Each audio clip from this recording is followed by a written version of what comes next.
சோனா, சோனா, என்ன காப்பாத்து. எனக்கு வலி தாங்கல. இந்த மரத்துக்கு கீழே இருக்கிற என்ன சீக்கிரமா வெளியில எடு, இல்லன்னா என்னோட உயிர் போயிடும். ரீட்டா, அழாத. என்னால தனியா இந்த மரத்தை தூக்க முடியாது. இரு, நான் போய் காலனையும் கோரியாக்காவையும் அழைச்சிட்டு வரேன். அவங்க வீடு இங்க பக்கத்துலதான் இருக்கு. இப்படி சொன்ன குருவி அங்கிருந்து வேகமா பறந்து போச்சு. கோரியக்கா, காலனனை கூப்பிட்டுக்கிட்டு சீக்கிரமா வாங்க. ரீட்டா மேல ஒரு பெரிய மரக்கில விழுந்து அது உயிருக்கு போராடிக்கிட்டு இருக்கு. என்னால தனியா அந்த கிளைய தூக்க முடியல. நீங்களும் கொஞ்சம் வந்து உதவி பண்ணுங்க. சோனா, இப்பவாவது எங்களை பத்தி தெரிஞ்சுக்கிட்டியா? இந்த காட்டிலேயே வலுவான பறவைகள் நாங்க தான்.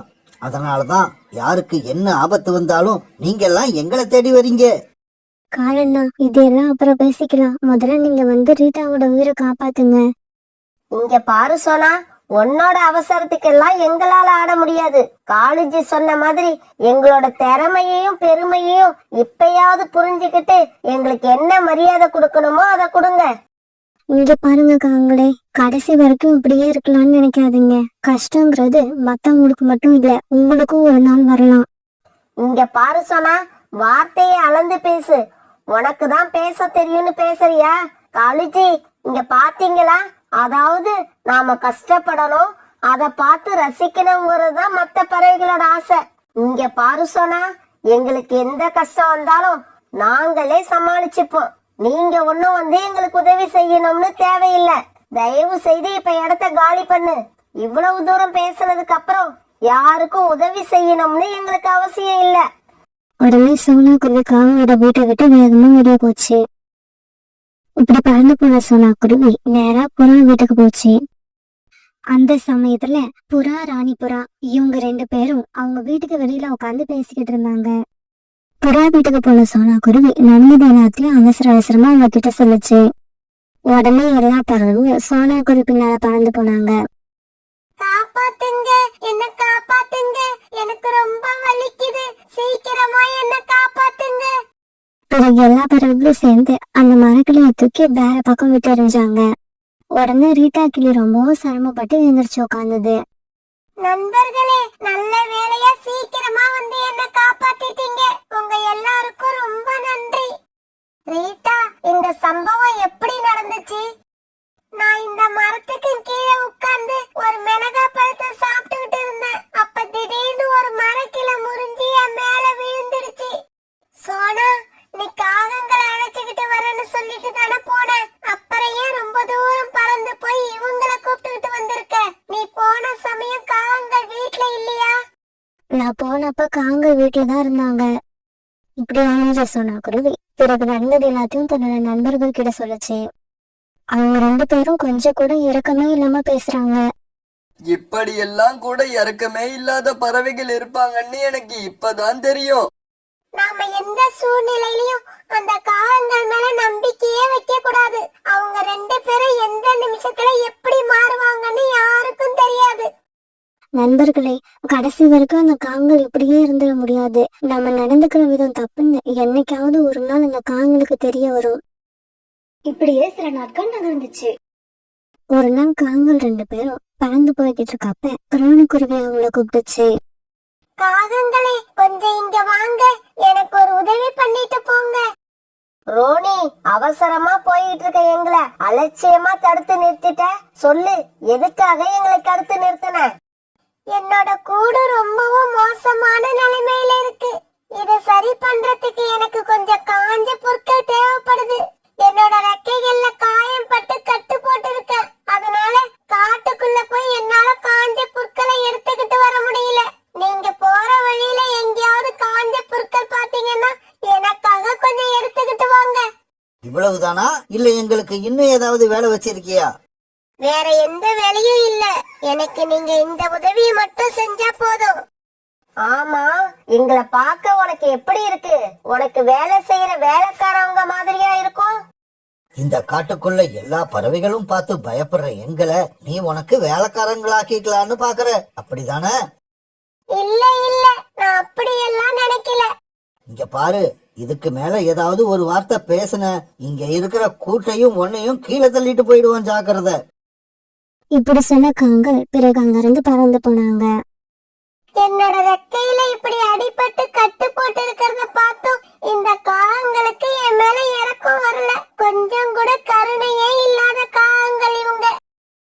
இன்னும் கொஞ்ச நேரம் கழிச்சு அந்த வழியா சோனா குருவி பறந்து வந்துச்சு. உடனே ரோனி குருவி சோனா குருவியை கூப்பிட்டு நடந்தது எல்லாத்தையும் சொல்லிச்சு. ரோனி அக்கா, இறக்கமே இல்லாத அந்த காங்கள் கிட்ட உங்களை யார் உதவி கேட்க சொன்னது? கொஞ்ச நேரம் வெயிட் பண்ணுங்க, நான் இப்பவே போய் காஞ்ச பொருட்கள் எங்க இருந்தாலும் தேடி எடுத்துட்டு வரேன். இப்படி சொன்ன குருவி காட்டுக்குள்ள பறந்து போச்சு. பிறகு அது சொன்ன மாதிரி காஞ்ச பொருட்களை எடுத்துக்கிட்டு சீக்கிரமா திரும்பி வந்துடுச்சு. ரோனி அக்கா, நீங்க கொஞ்சம் இந்த கூட்டை விட்டு அந்த மரத்துல போய் உட்காருங்க. சோனா குருவி அப்படி சொன்ன உடனே ரோனி குருவி தாவி போய் மரத்துல உட்காந்துருச்சு. பிறகு சோனா குருவி ரோனி குருவியோட கூட்டை சரி பண்ணி கொடுத்துச்சு. சோனா, உனக்கு எப்படி நன்றி சொல்றதுன்னே தெரியல. நான் இந்த கூட்டை சரி பண்றதுக்கு ரொம்ப கஷ்டப்படுவேன்னு நினைச்சேன். ஆனா நீ என்னோட வேலையை ரொம்பவும் ஈஸியாக்கிட்ட. ரோனி அக்கா, இதுக்கு என்ன நன்றி சொல்ல வேண்டிய அவசியம் இல்ல. நாளைக்கு எனக்கு ஏதாவது ஒரு துன்பம் வந்தா நீங்க எனக்கு உதவி பண்ண மாட்டீங்களா? இப்படி கேட்ட சோனா குருவி பிறகு அங்க இருந்து பறந்து போயிடுச்சு. ஒரு நாள் இந்த காட்டு பகுதிக்கு தூரமா உள்ள ஒரு காட்டுல வந்து புதுசா ஒரு கழுகு வந்தது. நாம இந்த இடத்துக்கு வந்தது இந்த காட்டுல உள்ள பறவைகளுக்கு தெரியாது. அதனால நாம மறைஞ்சிருந்து இந்த பகுதிக்கு வர பறவைகளை ஈஸியா பிடிச்சு சாப்பிடலாம். இப்படி அந்த கழுகு யோசிச்சுக்கிட்டு இருக்கும் போது காலுக்காகவும் குறிக்காகவும் அங்க உள்ள ஒரு மட்டில வந்து உட்கார்ந்தாங்க. காலேஜி, இந்த இடத்துல கருப்பு வண்ணத்துல ஒரு பழம் இருக்கு. அது ரொம்ப டேஸ்டா இருக்கும். அப்படியா சொல்ற?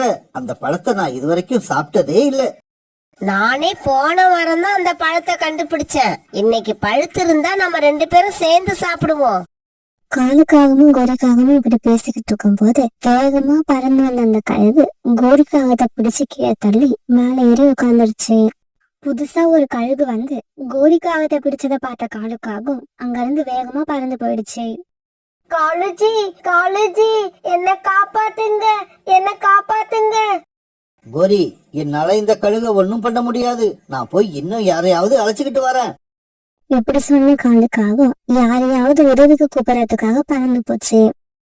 அந்த சமயம் அந்த கழுகு கோரிக்காகத்தை ஒரு மரத்துல கட்டி போட்டுது. திரு கோரிக்காகத்தை சமைக்கிறதுக்காக அடுப்பை பத்த வச்சு அதுல ஒரு பெரிய பாத்திரத்துல வெந்நீர் சுட வச்சது. ஏய் காகமே, ஏன் அழுதுகிட்டு இருக்க? அழாத, என்னோட பசி இன்னைக்கு அடங்க போகுது. அத நினைச்சு சந்தோஷப்படு. ரீட்டா ரீட்டா, என்னோட மனைவி உயிருக்கு ஆபத்து. கோரிய ஒரு கழுகு தூக்கிக்கிட்டு போயிடுச்சு. சீக்கிரமா வந்து கோரிய காப்பாத்து. காலு, தலைவலியும் காய்ச்சலும் தனக்கு வந்தாதான் தெரியும். நீயும் உன்னோட மனைவியும் தான் ரொம்ப வலிமையான பறவைகளாச்சே. அப்புறம் எதுக்காக அடுத்தவங்க உதவியை கேக்குறீங்க? ரீட்டா ப்ளீஸ், இப்ப பேசுறதுக்கெல்லாம் நேரம் இல்ல. சீக்கிரம் என் கூட வா. அதையே தான் நானும் சொல்றேன். உங்க கூட பேசுறதுக்கு எனக்கு நேரம் இல்ல, நிறைய வேலை இருக்கு. இப்படி சொன்ன ரீட்டாக்கிளி அங்க இருந்து பறந்து போயிடுச்சு.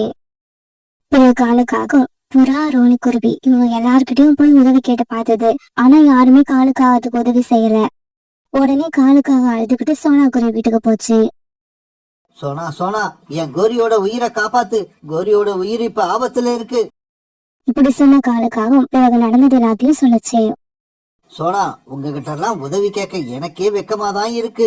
நானும் கோரியும் இதுவரைக்கும் உங்க யாருக்கும் எந்த உதவியும் செஞ்சதில்ல. அதனால என் மனைவியோட உயிரை காப்பாத்தாம விட்டுறாதீங்க.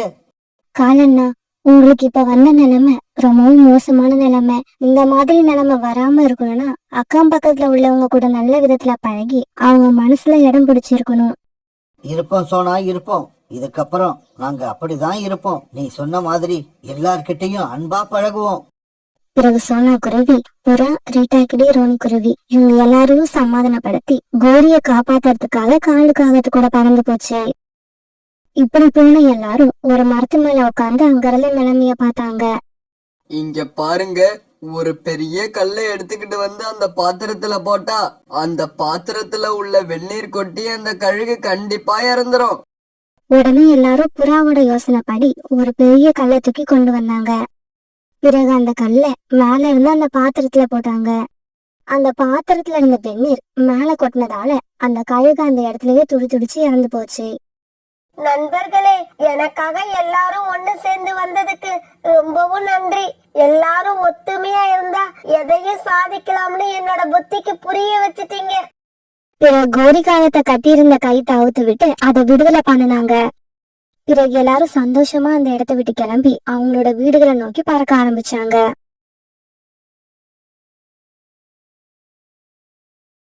அந்த காட்டுல பனிக்காலம் ஆரம்பிக்கிறதுக்கான நேரம் அது. அதனால எல்லா பறவைகளுமே ரொம்ப சோகமா இருந்தாங்க. ரீட்டா, நவம்பர் மாசம் முடிய போகுது. இனிமே எப்ப வேணாலும் பனிமழை பெய்ய ஆரம்பிக்கலாம். அதுக்கு முன்னால நாம இந்த காட்டை விட்டு வேற எங்கேயாவது போயாகணும். ஆமா ராக்கி, வருஷம் நாம இந்த பனி காலத்துல நம்ம காட்டை விட்டுட்டு எங்கேயாவது போறது தானே பழக்கம். இந்த முறையும் அதே மாதிரிதான் இந்த காட்டை விட்டுட்டு போய் தான் ஆகணும். சரி ரீட்டா, நீயும் கிளம்பு. நாம போய் எல்லா பறவைகளையும் கலந்து பேசி இந்த காட்டை விட்டு எப்ப கிளம்பலாம்னு முடிவு பண்ணுவோம். இப்படி பேசிக்கிட்ட ராக்கி கிளியும் ரீட்டா கிளியும் பிறகு தங்களுடைய வீட்டை விட்டு பறந்து போனாங்க. அந்த காட்டுல காலுக்காகவும் கோரிக்காகவும் தங்களோட வீட்டுல வாழ்ந்து வந்தாங்க. காலேஜி, இப்பெல்லாம் இந்த வெயில் காலத்திலேயே இப்படி குளிர ஆரம்பிக்குது. அப்படின்னா குளிர் காலத்துல எப்படி குளிரும்? கோரி, இது வெயில் காலம்னு யாருகிட்டையும் சொல்லிடாத. கேக்குறவங்க எல்லாம் சிரிப்பாங்க. இது நவம்பர் மாசம், அது கூட முடிய போகுது. அதனாலதான் இப்ப இந்த அளவுக்கு குளிர் அதிகமா இருக்கு. அப்படியா காலேஜி? நான் இந்த மாசத்தை மே மாசம்னு நினைச்சிட்டேன். கோரி, எப்பவும் வீட்டுக்குள்ளேயே இருந்தா நாலு கிழமை மாசம் வருஷம் எதுவுமே தெரியாது. வெளியில வரணும், 4 பேருக்கிட்ட பேசணும். அப்பதான் 4 விஷயங்களை தெரிஞ்சுக்கலாம். நீ வீட்டுக்குள்ளேயே எந்த வேலையும் செய்யறது இல்ல, அப்புறம் எப்படி வெளியில வருவ? காலேஜி, உடனே எனக்கு பாடம் எடுக்க ஆரம்பிக்காதீங்க. சீக்கிரமா வீட்டை கூட்டி சுத்தம் பண்ணிட்டு எனக்கு உணவு எடுத்துக்கிட்டு வாங்க. கோரி, நீ ஏன் இப்ப கோவப்படுற? ரொம்ப நாளா மனசுக்குள்ள இருந்த ஆதங்கம் எப்படியோ தெரியாம வாயில வந்துருச்சு. காலுக்காகவும் கோரிக்காகவும் இப்படிதான் குடும்பம் நடத்தினாங்க. கோரிக்காக எந்த வேலையும் செய்யாது, வீட்டை விட்டு வெளியிலயும் போகாது. காலுக்காகம் கொண்டு வர உணவை சாப்பிட்டு கூட்டிலேயே படுத்திருக்கும். கோரிக்காகத்துக்கு உணவு கொண்டு வந்து கொடுத்துட்டு காலுக்காக அதுக்கப்புறம் வீட்டு வேலைகளை எல்லாம் செய்யும். காலேஜி, நீங்க இன்னுமா உணவு தேட போகல? கோரிக்காகம் இப்படி கோவமா கேட்டப்ப ரீட்டா கிளி அங்க வந்தது. காலு, இந்த பனிக்காலத்தை எப்படி சமாளிப்பதுன்னு பேசுறதுக்காக எல்லா பறவைகளும் ஒண்ணு சேர்ந்து பேச போறாங்க. நீயும் சீக்கிரம் வா. கோரி, நான் போய் பறவைகள் என்ன பேசுறாங்கன்னு கேட்டுட்டு அப்படியே உணவு எடுத்துக்கிட்டு வரேன். இப்படி சொன்ன காலுக்காகவும் பிறகு ரீட்டா கிளி கூட வெளியில பறந்து போச்சு. காலுக்காகம் இப்படி அங்க போனப்ப ஒரு பெரிய ஆலமரத்தடியில எல்லா பறவைகளும் ஒன்னா உட்கார்ந்து இருந்தாங்க. நண்பர்களே, மழைக்காலம் வந்தப்ப வலிமையான மரக்கட்டைகளால வீடு கட்டிக்கிட்டு நம்ம பாதுகாப்பா இருந்துட்டோம். ஆனா இப்ப வரப்போற பனிக்காலத்துல இருந்து நாம எப்படி தப்பிக்கலாம்னு பேசுறதுக்கு தான் இந்த இடத்துல எல்லாரும் ஒன்னா சேர்ந்திருக்கோம். சோனா, இதுல பேசுறதுக்கு என்ன இருக்கு?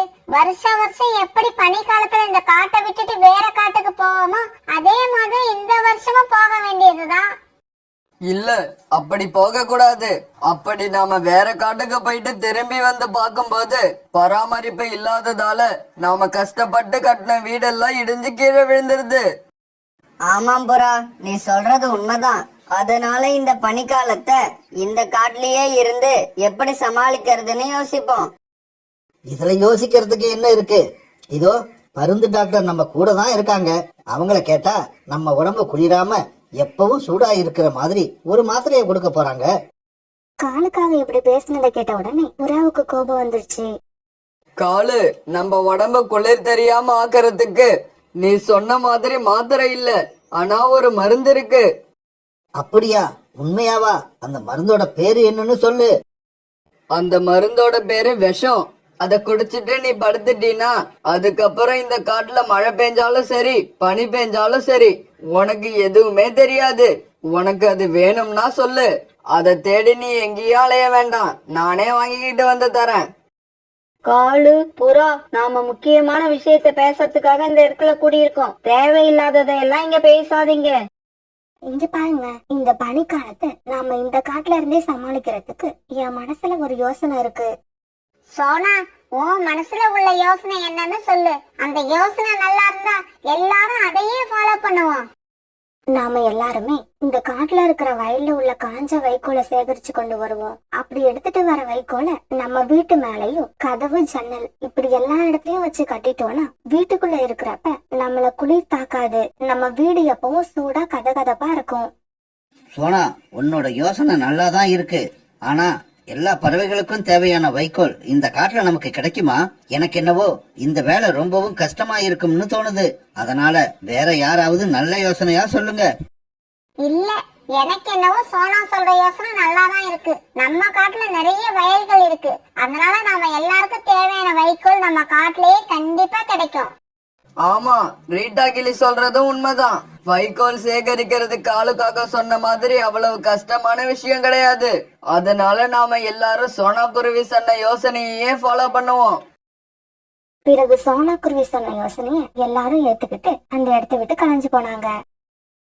எல்லாரும் அந்த இடத்த விட்டு போனாலும் சோனா குருவியும் காலுக்காக மட்டும் அங்கேயே உட்கார்ந்துருந்தாங்க. ஏன் இப்படி நடக்குது? நான் என்ன யோசனை சொன்னாலும் இந்த காட்டுல உள்ள எந்த பறவையும் அதை ஒத்துக்கிறதே இல்ல. என்னோட வீட்டுக்கு தேவையான வைக்கோலை நான் மட்டும் எப்படி தனியா போய் சேகரிக்க முடியும்?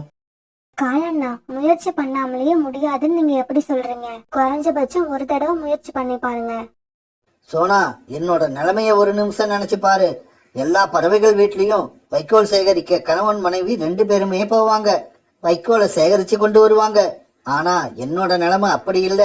கோரி எப்படின்னு உனக்கே தெரியும். வீட்டை விட்டு வெளியவும் வரமாட்டா, வீட்டுக்குள்ளேயும் எந்த வேலையும் செய்ய மாட்டா. காலண்ணா, இந்த மாதிரி சமயத்துல யாரா இருந்தாலும் கூட வந்து உதவி செய்வாங்க. நீங்க கோரியக்கா கிட்ட வைக்கோல் சேகரிக்க நீ என் கூட வரணும்னு ஒரு தடவை கூப்பிட்டு பாருங்க, அவங்க கண்டிப்பா வருவாங்க. ஏன்னா பனிக்காலத்தை சமாளிக்கிறது எவ்வளவு கஷ்டம்னு அவங்களுக்கு தெரியும். இப்படி சொன்ன சோனா குருவி அந்த இடத்த விட்டு பறந்து போயிடுச்சு. சோனா, கோரிக்காகத்தை பத்தி உங்க எல்லாரையும் விட எனக்கு தான் நல்லா தெரியும். இருந்தாலும் நீ சொல்றியேன்னு நானும் போய் கேட்டு பாக்குறேன். கோரி, இந்த பனிக்காலத்தை சமாளிக்க நிறைய காஞ்ச வைக்கோல்களை சேகரிக்க சொல்லி சோனா குருவி சொன்ன யோசனைய எல்லா பறவைகளும் ஏத்துக்கிட்டாங்க. என்னது, வைக்கோலை சேகரிக்கணுமா? எதுக்காக? அந்த மாதிரி வைக்கோலை சேகரிச்சுக்கிட்டு வந்து நம்ம வீட்டு கூரை, கதவு, ஜன்னல் இப்படி எல்லாத்தையும் வைக்கோலால மூடி வைக்கணும். அப்படி வச்சா வீட்டுக்குள்ள இருக்கிற நமக்கு குளிரே தெரியாது, எப்பவும் வீடு கதகதப்பா இருக்கும். காலுஜி, சோனா குருவி சொன்னது நல்ல யோசனை தான். சீக்கிரமா போய் சோனா குருவி சொன்ன மாதிரியே நிறைய வைக்கோல்களை சேகரிச்சுக்கிட்டு வாங்க. ஏன்னா காட்டுல உள்ள எல்லா பறவைகளும் இப்ப வைக்கோலை சேகரிக்க போய்கிட்டு இருக்காங்க. நீங்க லேட் ஆக்கிட்டீங்கன்னா நமக்கு அப்புறம் வைக்கோல் கிடைக்காது. கோரி, நீ சொல்றத நானும் ஏத்துக்கிறேன். ஆனா நான் தனியா போய் எப்படி இவ்வளவு வைக்கோலை சேகரிக்க முடியும்? நாம 2 பேரும் போய் வைக்கோலை சேகரிச்சா நாம நினைச்ச மாதிரி சீக்கிரமா வைக்கோலை சேகரிக்கலாம். என்னது, வைக்கோல் சேகரிக்க நான் உங்க கூட வரணுமா? காலுஜி, உங்களுக்கு எல்லாம் மனசாட்சி இருக்கா? கல்யாணம் பண்ணனப்ப என்ன கண் கலங்காம பார்த்துப்பன்னு சொன்னீங்களா இல்லையா? கோரி, நான் அப்படி சொன்னதான். இருந்தாலும் நான் அப்படி சொன்னதுக்கும் நீ இப்படி வைக்கோல் சேகரிக்க வராம இருக்கிறதுக்கும் என்ன சம்பந்தம்? காலுஜி, எனக்கு யாராவது ஏதாவது வேலை செய்ய சொன்னா என் கண்ணுல இருந்து கண்ணீர் வந்துடுது. அதனாலயே நான் இதுவரைக்கும் எந்த வேலையும் பார்த்ததே இல்ல, இதுக்கப்புறமும் பார்க்க போவதும் இல்ல. என் பேரு கோரி. இந்த கோரி கடைசி வரைக்கும் எந்த வேலையும் பார்க்க மாட்டா. கோரி, இப்ப நீ வைக்கோல் சேகரிக்க வரலன்னா நானும் போக மாட்டேன். நாம 2 பேருமே பனிமலை கொட்டுறப்ப இந்த வீட்டுக்குள்ளேயே அடைஞ்சு கிடந்து செத்து போயிடுவோம். அப்பதான் உனக்கு புத்தி வரும். கோரி, நீ யோசிச்சு பாரு. காலையில எழுந்திருச்ச உடனே அவசரமா உணவு தேட போற. அங்கேயும் இங்கேயும் அலைஞ்சு திரிஞ்சு உணவு தேடி எடுத்துக்கிட்டு வந்து அதுக்கப்புறம் வீட்டுல உள்ள வேலைகள் எல்லாத்தையும் பாக்குறேன். ஆனா நீ மகாராணி மாதிரி அந்த கூட்டை விட்டு கீழே இறங்குறதே இல்ல. இப்படி எல்லா வேலையும் செஞ்சு நானே உயிர் வாழ்றதுக்கு பேசாம செத்து போயிடலாம். காலுஜி, இவ்வளவு சீக்கிரமா உங்களுக்கு செத்து போகணும்னு ஆசை வந்தா செத்து போங்க. அத பத்தி நான் கவலைப்படல. சாகறதுக்கு முன்னாடி இந்த குளூர்ல இருந்து நான் தப்பிக்கிறதுக்கு நிறைய வைக்கோலை சேகரிச்சு கொண்டு வந்து வச்சுட்டு அப்புறம் செத்து போங்க. ஏன்னா இந்த வயசுல செத்து போறதுக்கு எனக்கு இஷ்டம் இல்ல. கோரியோட இந்த பேச்சை கேட்டுட்டு காலுக்காவும் கோபமா வீட்டை விட்டு வெளியில வந்தது.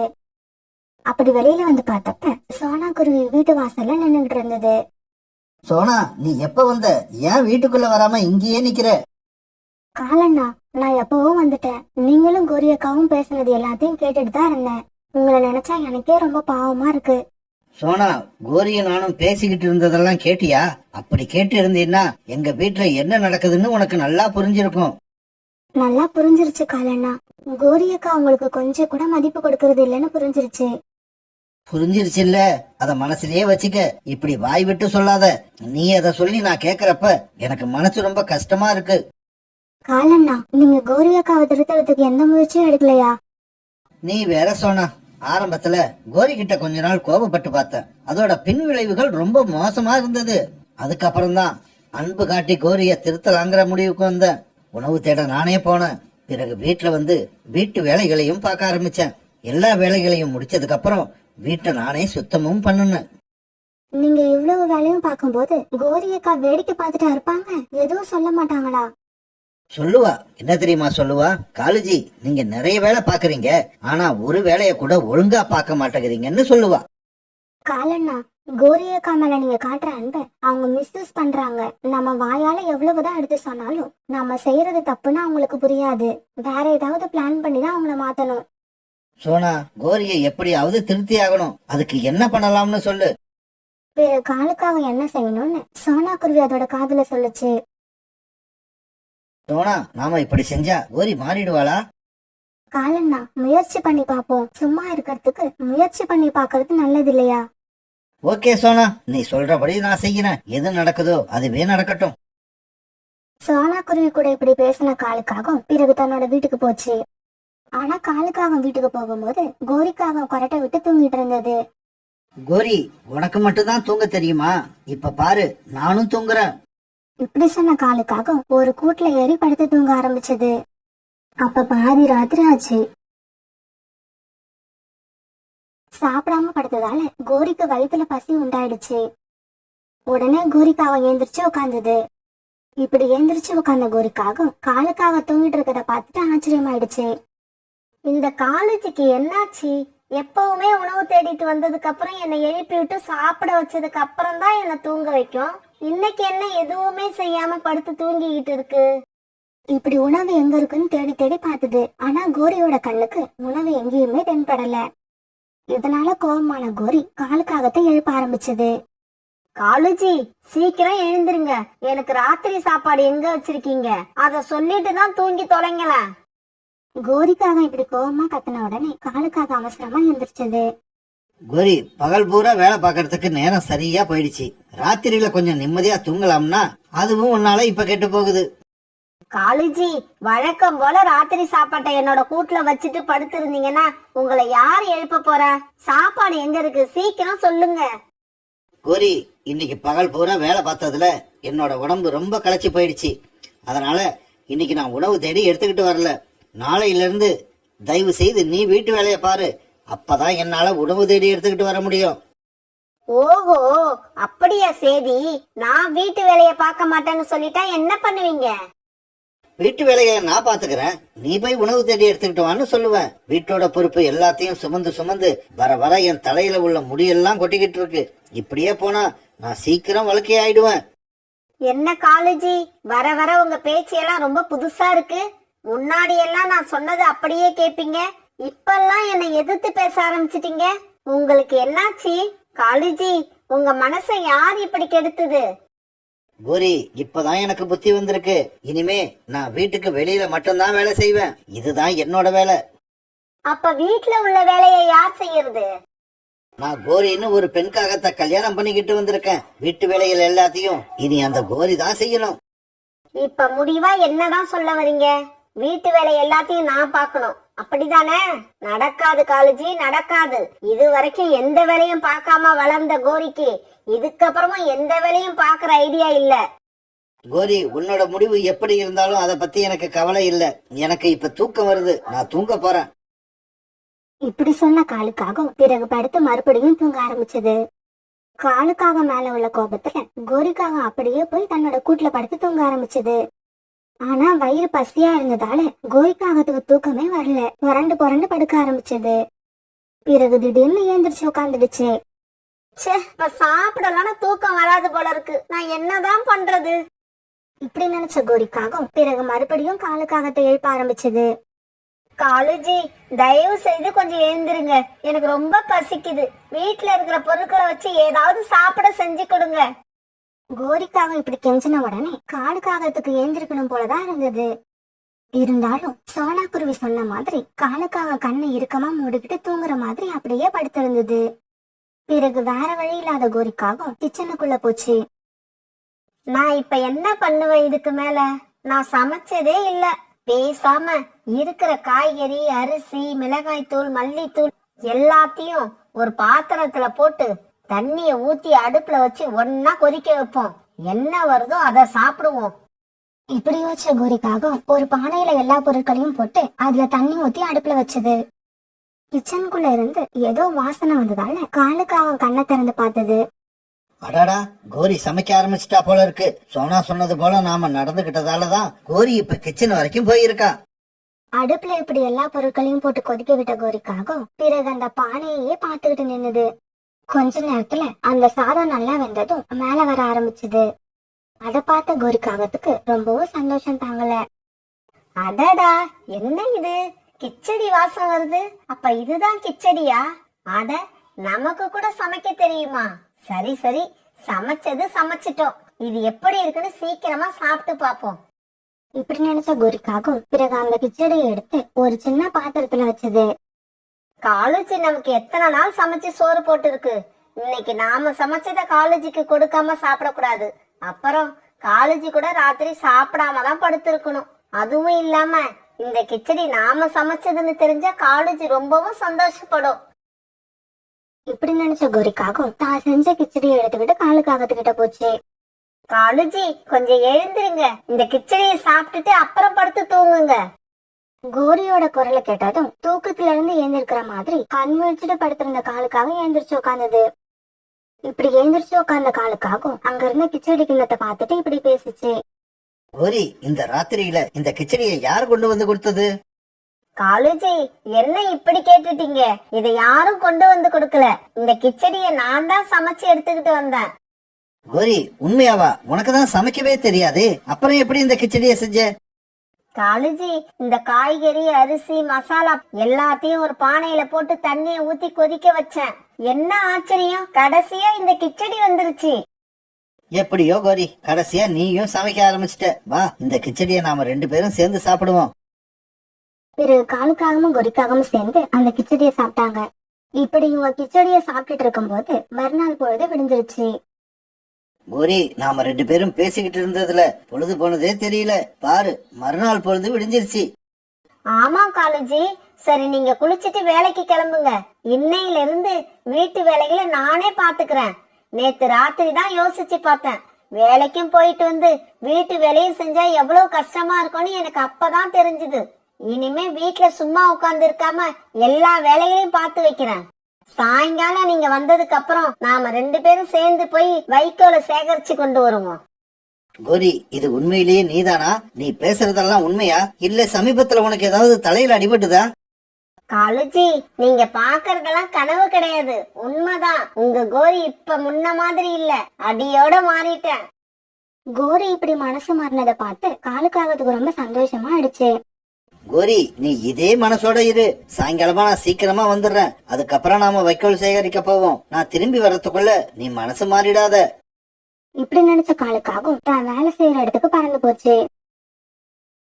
பிறகு அன்னைக்கு சாயங்காலம் காலுக்காகவும் கோரிக்காகவும் பேசிக்கிட்ட மாதிரி வைக்கோலை சேகரிக்க அந்த காட்டுக்குள்ள பறந்து போனாங்க. இவங்க 2 பேரும் இப்படி வைக்கோல் சேகரிக்க வந்த ஒரு இடத்துல புறாவையும் ரீட்டாக்கிளையும் பார்த்தாங்க. என்ன கோரி, உன்னை இங்க பாக்குறதுக்கு ஆச்சரியமா இருக்கு. வீட்டை விட்டு வெளியில கிளம்ப மாட்டியே, எப்படி இன்னைக்கு வெளியில கிளம்பி வந்த? ஏ அழுக்கு புறாவே, நான் வீட்லயே உட்கார்ந்து இருந்தேன்னா எங்களுக்கு தேவையான வைக்கோலை யார் சேகரிச்சு கொண்டு வர்றது? நீ சேகரிச்சு கொண்டு வருவியா? என்ன இது, கோரியோட பேச்செல்லாம் புதுசா இருக்கு. பார்த்தா பழைய கோரி மாதிரி தெரியலையே. ஆமா ரீட்டா, நான் பழைய கோரி இல்ல, புது கோரி. நான் வெளியே வராம உங்கள மாதிரி பறவைகளுக்கெல்லாம் வாய் வளர்ந்து போயிடுச்சுன்னு கேள்விப்பட்டேன். அதை நறுக்கிறதுக்கு தான் இப்ப நான் வெளியே வந்தேன். புறா, ரீட்டா, ஏன் இப்படி 2 பேரும் என் மனைவி கிட்ட வம்பு இழுக்கிறீங்க? முதல் இப்பதான் அவளை வெளியில அழைச்சிக்கிட்டு வந்திருக்கேன். கோரி கிட்ட வாங்கி கட்டிக்காதீங்க, போங்க இங்க இருந்து. பிறகு ஒரு வயல்ல போய் காலுக்காகவும் கோரிக்காகவும் அங்க இருந்த வைக்கோல்களை எடுத்து சேகரிக்க ஆரம்பிச்சாங்க. அந்த சமயத்துல சோனாக்குருவி அங்க வந்தது. காலண்ணா, கோரியக்கா, நீங்க 2 பேரும் இப்படி ஒன்னா வேலை செய்யறத பார்த்தா எனக்கு ரொம்ப சந்தோஷமா இருக்கு. பாக்குற உனக்கு சந்தோஷமா தான் இருக்கும் சோனா, செய்யறவங்களுக்கு தான் கஷ்டமா இருக்கும். கோரியக்கா, இவ்வளவு நேரம் நானும் வைக்கோலை சேகரிச்சு வீட்டுல கொண்டு போய் வச்சுட்டு தான் வரேன். கோரியக்கா, உங்க மனசுல இவ்வளவு பெரிய மாற்றம் எப்படி வந்தது? அது வேற ஒண்ணும் இல்ல சோனா, நீ சொன்ன மாதிரி ஒரே ஒரு வேளை பட்டினி போட்டேன், அதுல வந்த மாற்றம் தான் இது.